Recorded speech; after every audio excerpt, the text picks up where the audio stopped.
Welcome to r/marriage, a place for sharing the for better and for worse of marriage. Our next Reddit post is from Ellie. I want to have an affair. My husband had an emotional affair over a year ago that also ended up with hair doing in their private office bathroom, and that's the only physical thing he admits to. Turned out that same month they exchanged 400 messages I never got to see, which included messaging on Valentine's night. I went to go put the baby down to bed and we agreed to hang out together after, but I passed out. Normally he would wake me up to something like that, but instead he was messaging with her, and sometimes in the 40-minute time of me sleeping and him talking to her he masturbated instead of the night we had planned. He claims masturbation wasn't to her, but also admitted having sexual attention to her and liking her ass at work. I found out he was putting his hand on her shoulder and his explanations for why he did that don't make sense. Like comforting a patient, which was ridiculous, so he put a hand on her shoulder while they were working. Well, I can't get over any of this. I tried my best, it's still painful. He has always been a micro-cheater, always had inappropriate friendships with women, always looking around and checking them out and making friends with them. I'm starting to wish I had an affair. I regret my loyalty. I wish I cheated on him too. Before that happened, I worked out a lot and was in the best shape of my life. I was so proud of myself. After that happened, I started taking antidepressants and gained 30 pounds, currently off of them and working off the weight but still feeling like crap about myself. My self-esteem is low. Therapy helps, but after doing it weekly for a year, I'm not seeing this getting better for myself. I can't leave the marriage because of little kids. I don't want to miss out on time with them. We can't afford a second living place. I poured love into our house. I have farm animals. These things are my life, my garden. Things that bring me joy and keep me busy. But lately, every time I think about all of that and it gets so painful and heavy in my chest, I think about cheating on my husband.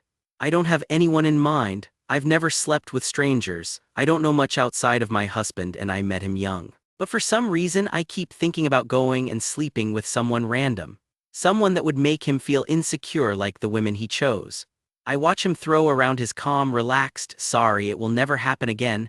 Hopefully we can make new memories," but it just makes me feel numb and sick to my stomach. Your suffering is 1000% optional. No consequences for him cheating the first time, so why is he going to stop?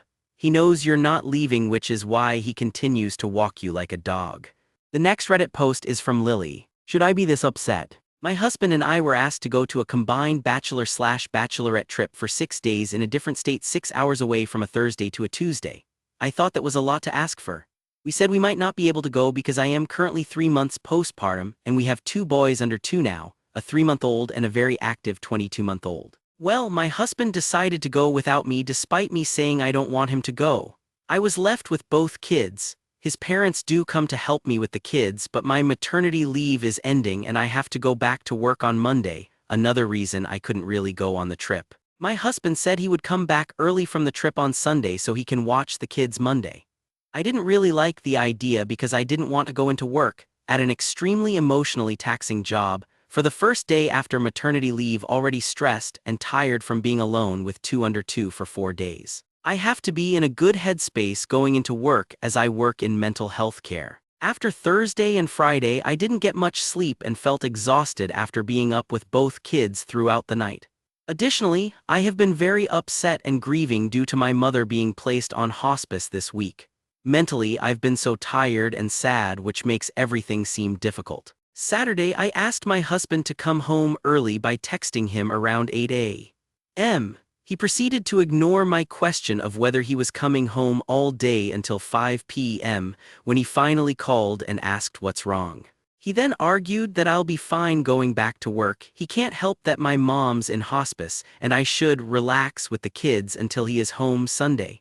No empathy at all for me struggling. I felt he waited all day to respond to me so he could say it's too late to drive home now. I am furious and so disappointed. I feel like I'm not the priority in the situation when I clearly told him I need help and need him to come home early.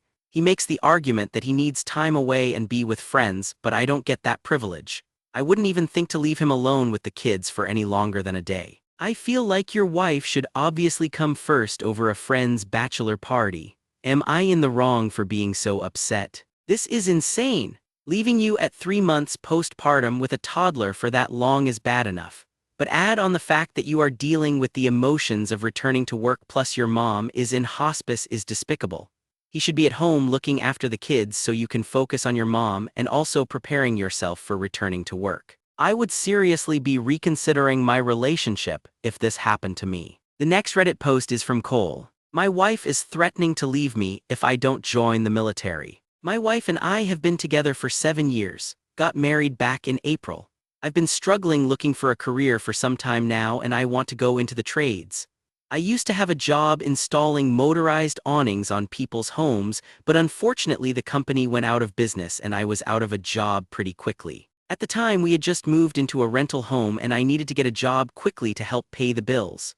So I got a job as a server. It's not a glamorous job but it's helping pay the bills. Cut to now. She just opened a taekwondo school with her father. Now I'm no business major but I know how hard it is to make a profit in that industry. We had the discussion a few times that maybe we should wait to open this school until I have a more stable job but she insisted to open it now.